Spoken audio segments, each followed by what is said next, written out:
Hello, you shady little bitches. I am back with a drama video for you. This one is going to be a bit of a mixed drama video. So, first thing I want to get into in this video, I'm going straight into it, no lube. First thing that I want to get into in this video is we're going to talk a little bit about Drag Race. Girl, the shit's hit the fan. People are speaking out about Drag Race. Now, I want to talk about this because it's something that I saw on an Instagram of somebody who I follow called Virgin Extravaganza, or Virgin X as they're known on Instagram. Now, I actually know this artist in person or know of them, you know, not like a really deep friendship, but I've seen them perform many times. I know of them. I've spoken to them a few times and everything.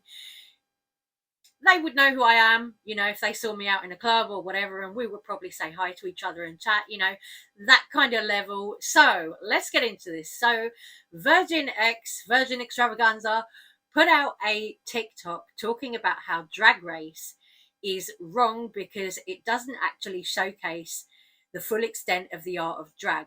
Hi, so Drag Race is a totally illegitimate depiction of the art form of drag because it misses out an entire sect of our community called drag kings, and if you disagree, then your misogyny is showing. Fight me.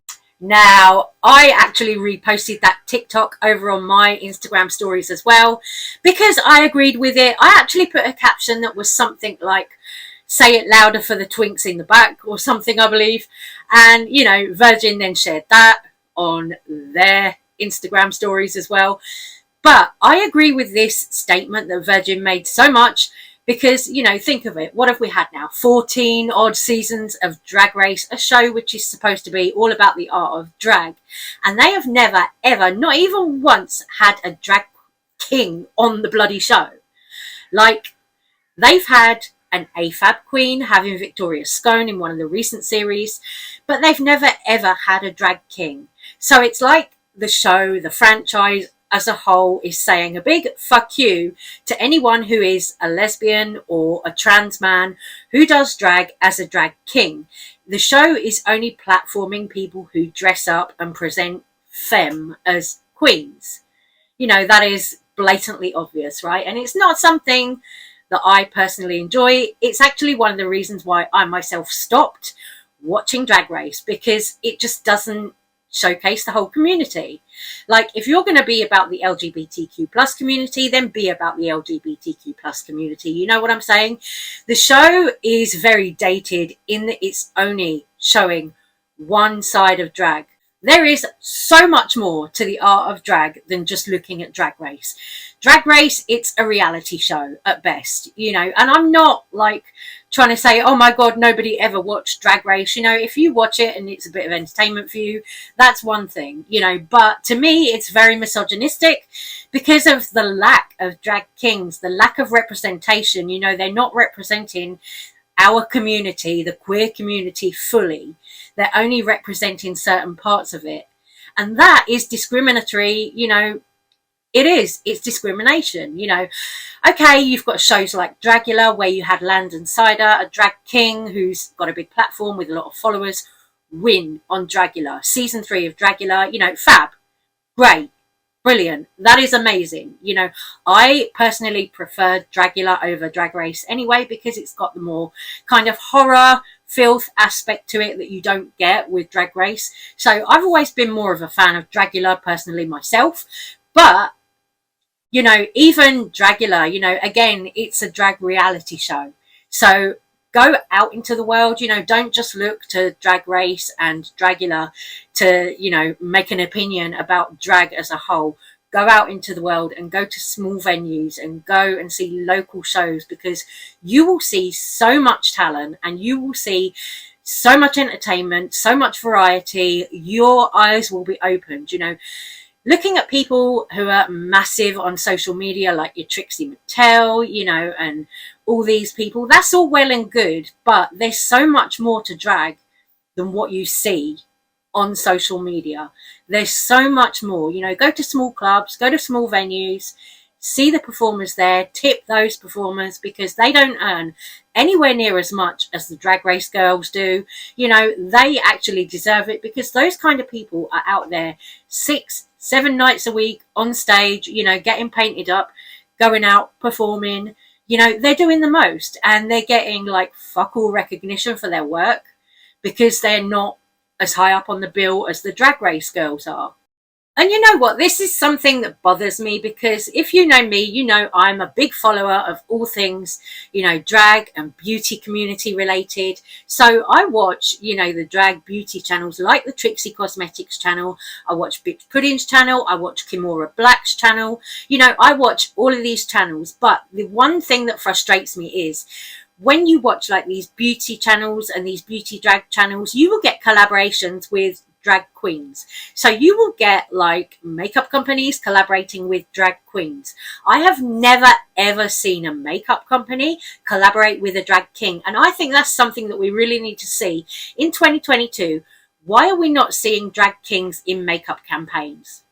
You know, drag queens have been put in many over and over again. It's drag queens, you know. Trixie Cosmetics recently did a collaboration with the stunning Juno Birch. So, you know, there's some trans representation there, you know, with this collection.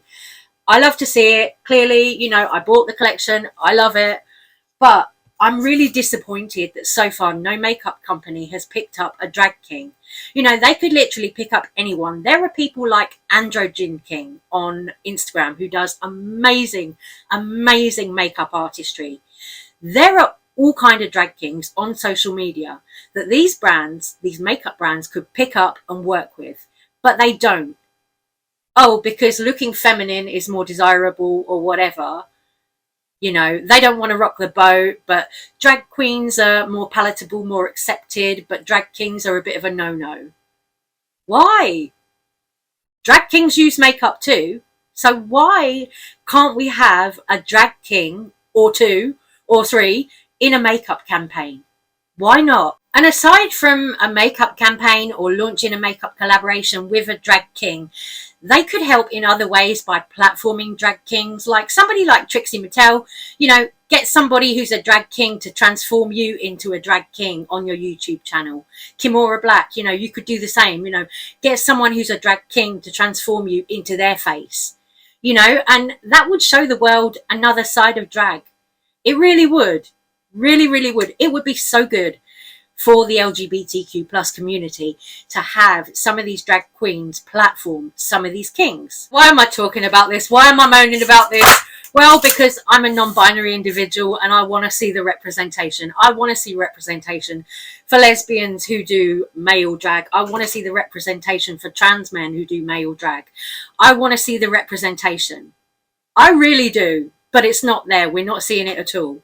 In the YouTube beauty space, we're not seeing it. We're not seeing it represented with makeup brands. You know, we're really not.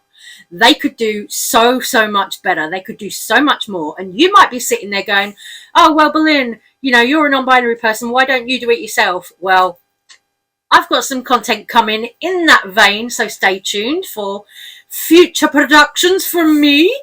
But anyway, I'm going to move on from this topic now. I've had my little rant. I've said my little piece. And I'm going to move on because we've also got to talk a little bit more about Jeffree Star. Jeffree Star is, of course, launching the Star Wedding collection tomorrow, Friday. Now, I am hoping to get some stuff from it. But what I want to say about the collection is there's been a lot of negative feedback. If you go and look on Trendmood, where Trendmood posted the picture of the Star Wedding collection, there's been a lot of negative feedback. A lot of people were clapping back at Trendmood saying, why are you still supporting him? Oh no, not this, etc, etc. There was loads of like negative comments underneath. And then Jeffree came out on IG on Tuesday and had this to say. Dommy's telling me a secret. Hi gorgeous, good morning. All the babies are playing right now. Hello you guys. Hi! How are ya? I can't believe it's already Tuesday. Can't believe it's almost time for Star Wedding. Everything is moving along so quickly and I'm so excited for you guys to dive into the Star Wedding palette. Dessert! Would you relax? Dessert? Who wants the goofy?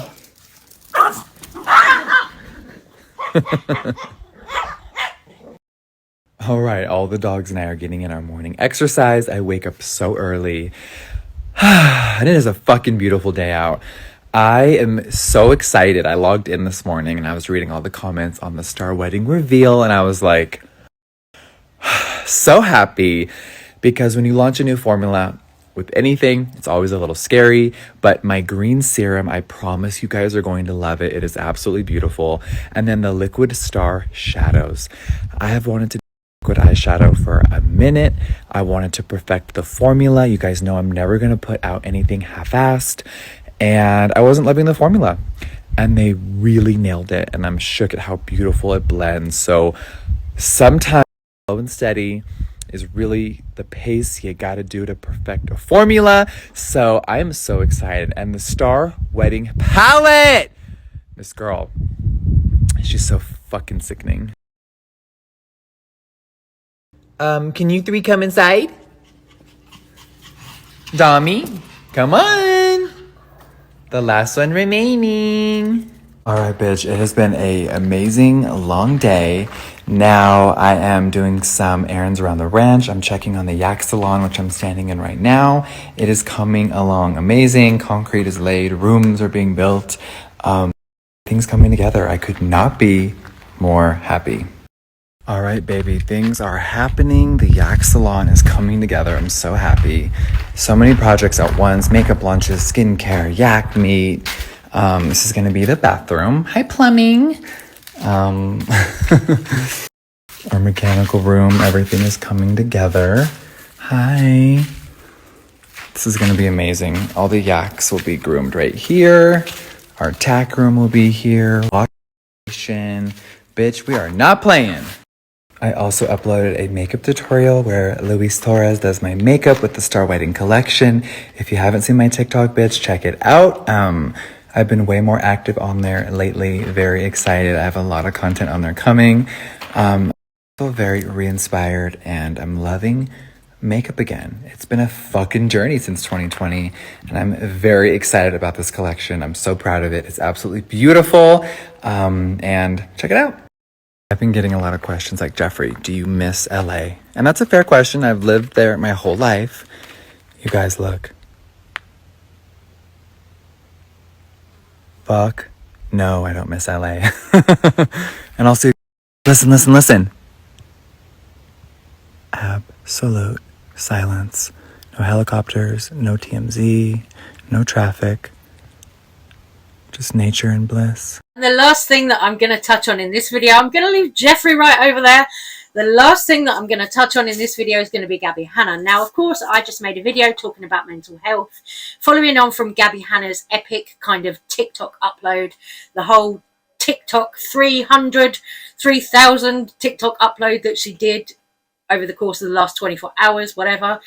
And I was talking about mental health, saying why I didn't think we should be talking about Gabbie Hanna's mental health, all of that stuff. But Gabbie has since made a TikTok, and she's put it out on her account, saying that after that guy Nick entered her house, she had another wellness check and she was handcuffed and all this kind of stuff. So she was assessed apparently again. I'm not saying it's true or not true. You know, I'm not here to speculate on what is going on inside Gabbie Hanna's brain. But she said she had another wellness check and that she was handcuffed and that they tried to hospitalize her, but then didn't. She's okay. So we know that Gabbie Hanna is okay for now. I mean, yeah, you know, as I said in my previous video, you know, it could have been really dangerous. She could have been killed. The fact that a strange man who was a stranger to her went into her home under the guise of wanting to use the toilet and all of that stuff. And then he was in there filming TikToks, filming her medication, asking her what it was. And she's saying to him like, oh, this is for my acne and all that stuff. When Gabbie Hanna didn't seem to be in her right mind. You know, it was very dangerous. But I'm just glad that Gabbie is okay. And I hope that she gets the help that she needs. Anyway, guys, I'm going to stop this video right here. I'm going to say take care, stay safe, stay well. I love you so much. Thank you for watching, and I will see you soon. Bye.